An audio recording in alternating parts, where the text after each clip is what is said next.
काव्य 5 मेहनतनी मौसम।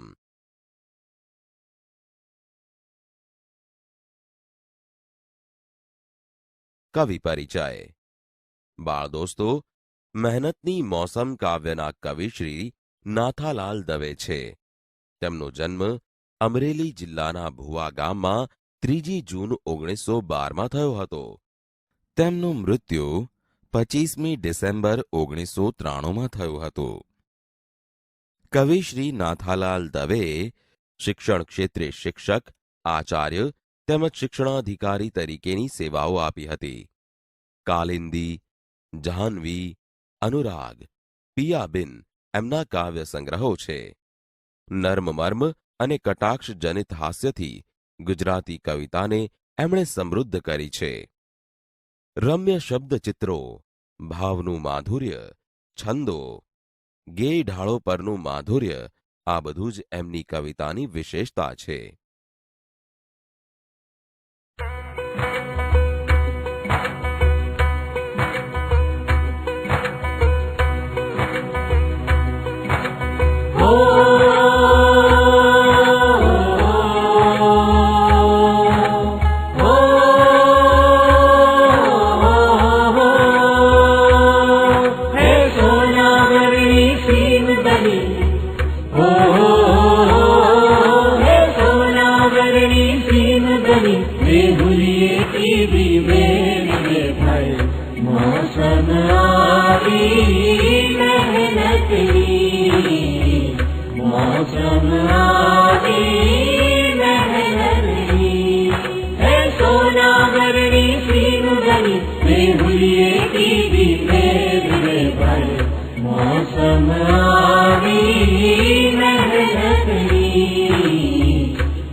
कंचन बाजरो ने उजड़ो दूध कपास रे भाई, मौसम आवी मेहनतनी, मौसम आवी मेहनतनी।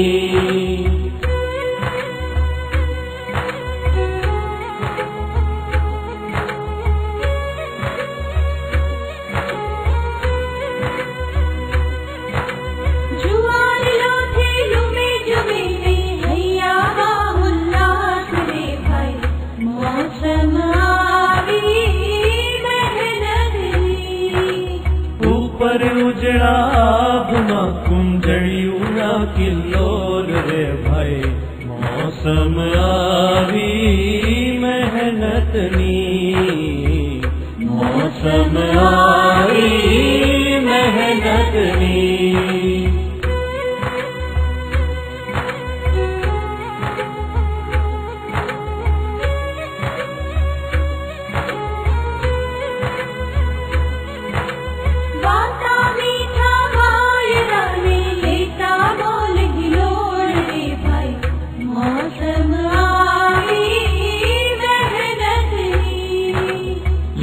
पछेड़ी दातरड़ा आज सीम करे छे साध रे भाई, मौसम आवी मेहनतनी, मौसम आवी मेहनतनी।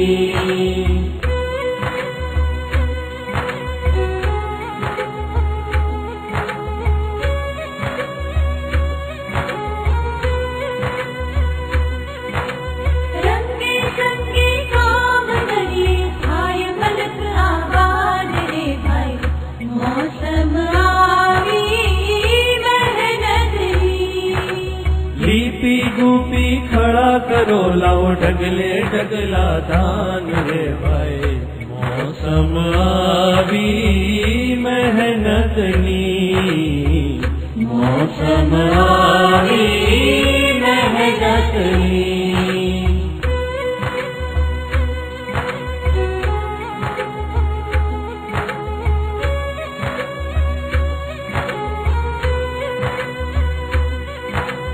करनारो ते मानवीने देनारो भगवान, करनारो ते मानवीने देनारो भगवान, करनारो ते मानवीने देनारो भगवान रे भाई। मौसम आवी मेहनतनी, मौसम आवी मेहनतनी, है सोनावरी सीन बनी वे दुनिया की भी मेरे भाई। मौसम आवी मेहनतनी, मौसम आवी मेहनतनी। हो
मौसम आवी मेहनतनी, मौसम आवी मेहनतनी, है सोनावरणी सीन बनी बेहुलिए की भी मेरे भाई।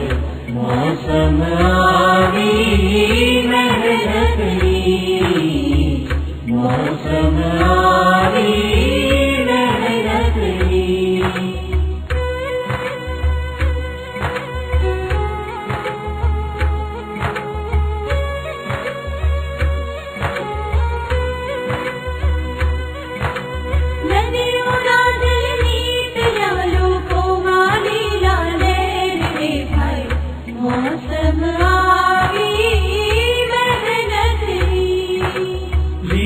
कंचन बाजरो ने उजड़ो दूध कपास रे भाई।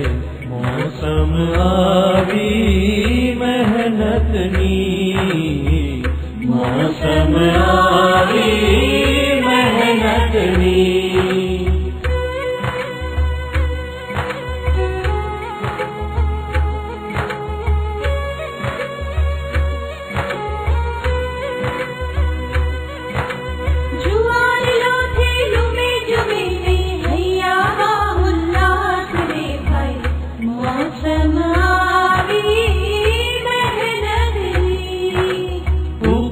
उजड़ा बुना कुंजड़ियूरा किल्लोल रे भाई। मौसम आवी मेहनतनी, मौसम आवी मेहनतनी।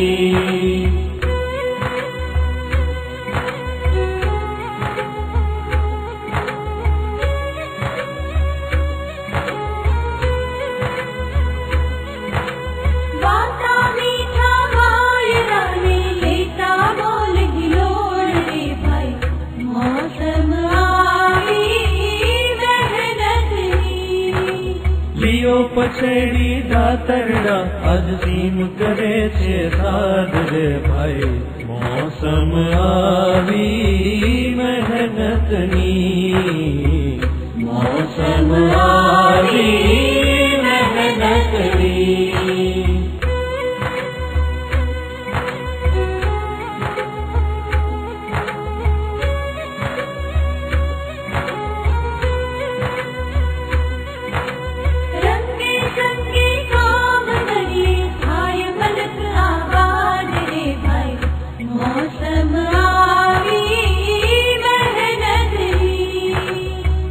લીપી ગુપી ખડા કરો, લાવો ઢગલે ઢગલા ધાન રે ભાઈ. મોસમ આવી મહેનતની, મોસમ આવી મહેનતની.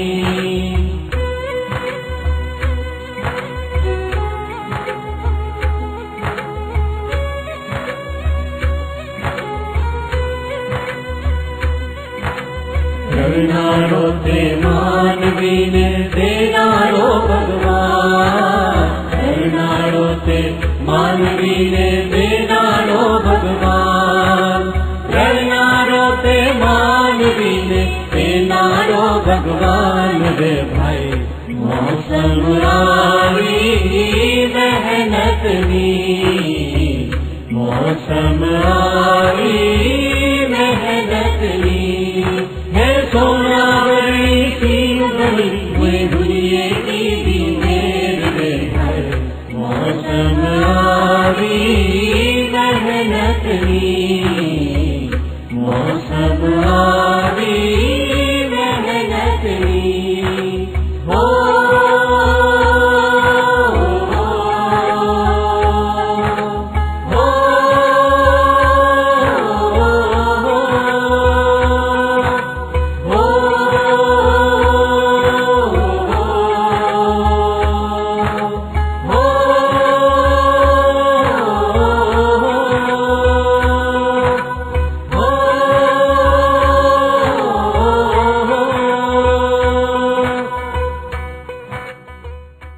કાવ્યની સમજૂતી.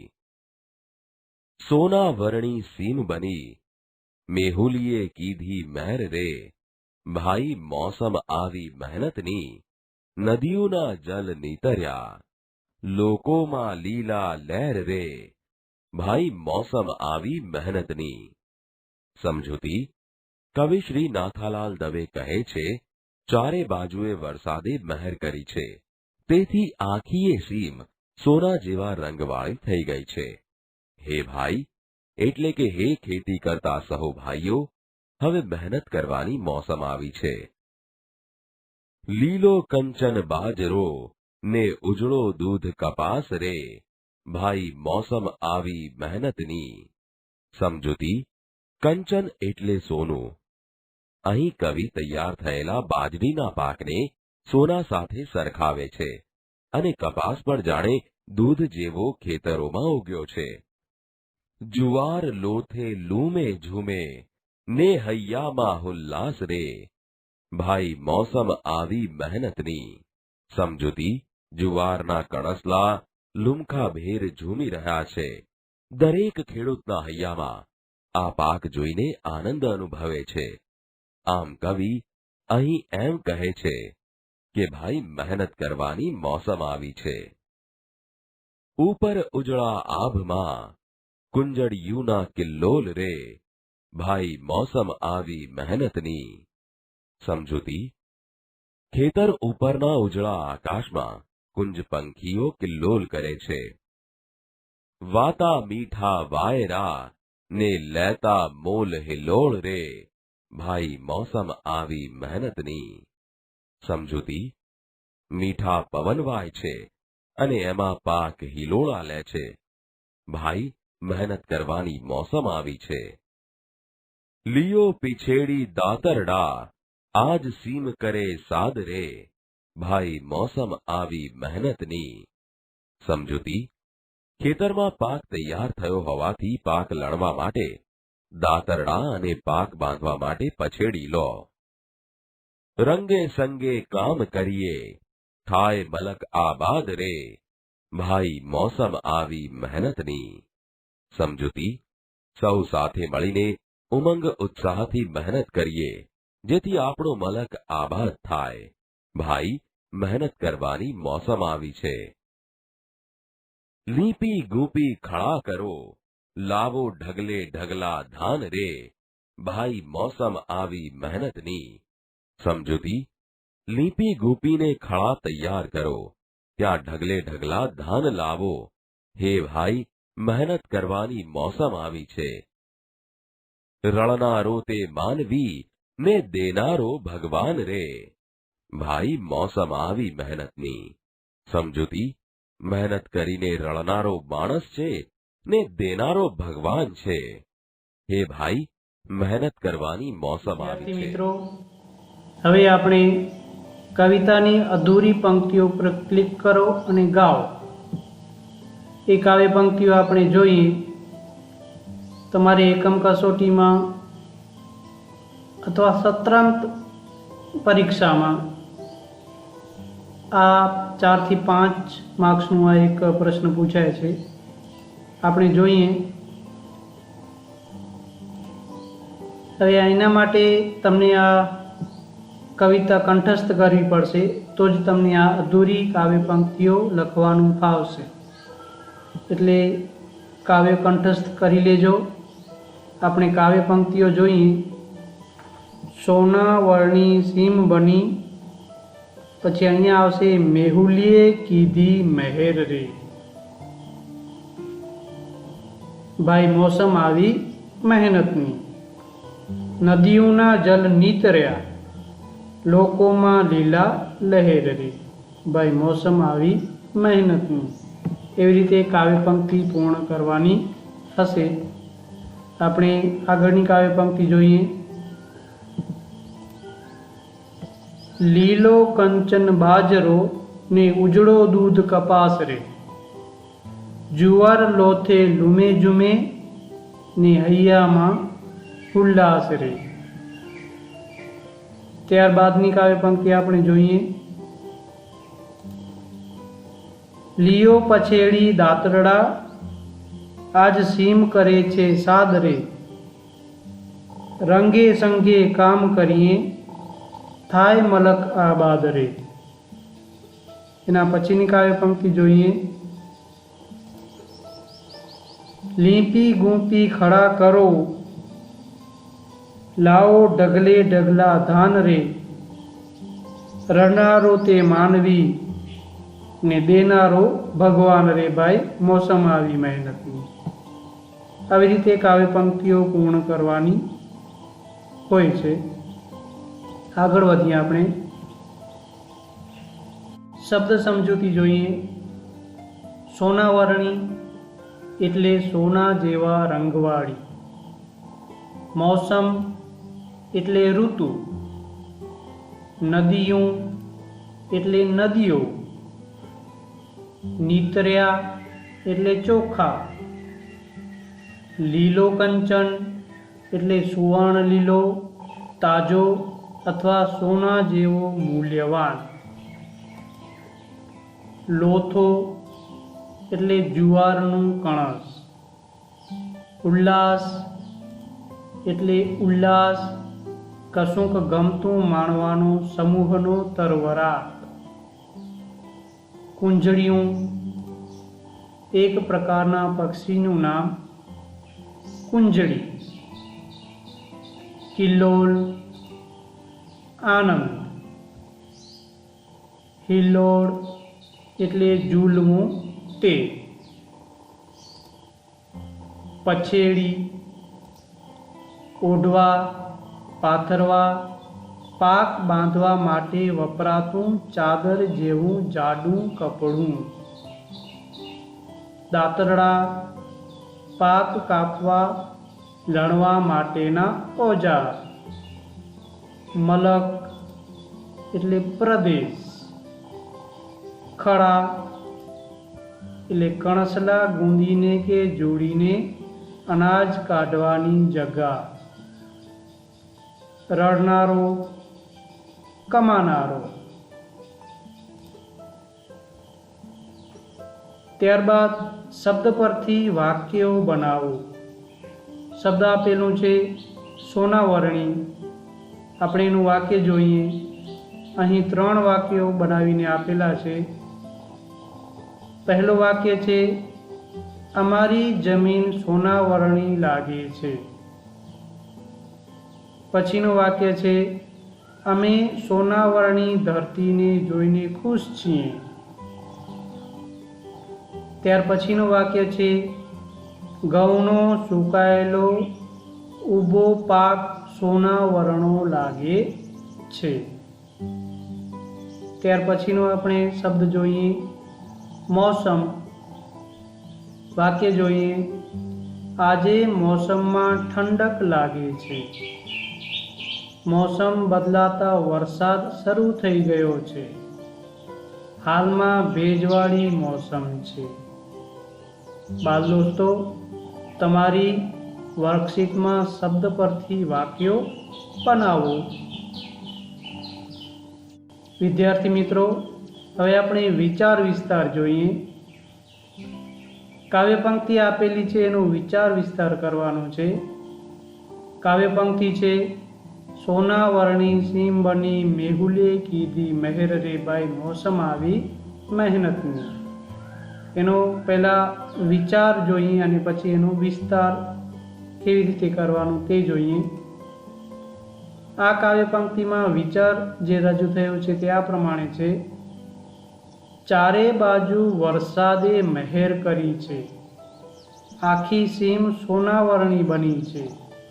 હે ભાઈ, મહેનત કરવાની મોસમ આવી છે.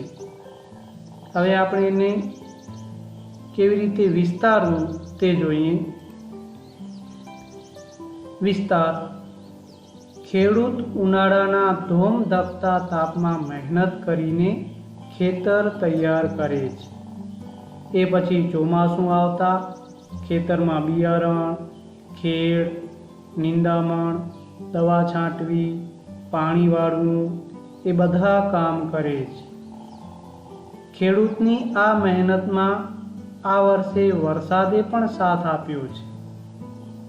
વરસાદ એટલો સરસ પડ્યો છે કે સરસ સોનાવરણો પાક ખેતરમાં તૈયાર થયો છે. ખેડૂતને પોતાના ખેતરમાં ઉભેલા પાકને જોઈને ખુશી છે જ, પણ આજુબાજુના ખેતરમાં પણ એટલો જ સરસ પાક તૈયાર થયો છે. તેથી પોતાના ખેતરમાં ઊભા રહીને તે સોનાવરણી સીમ બની છે તેમ કહે છે. ખેડૂત પોતાની ખુશાલી બીજાઓ સાથે વ્યક્ત કરતા કહે છે, ભાઈ, વરસાદની મહેરથી આ વર્ષે સારો પાક થઈ ગયો છે. તેથી હવે મહેનત કરવાની મોસમ આવી છે, એટલે મહેનત કરવા લાગી જાઓ.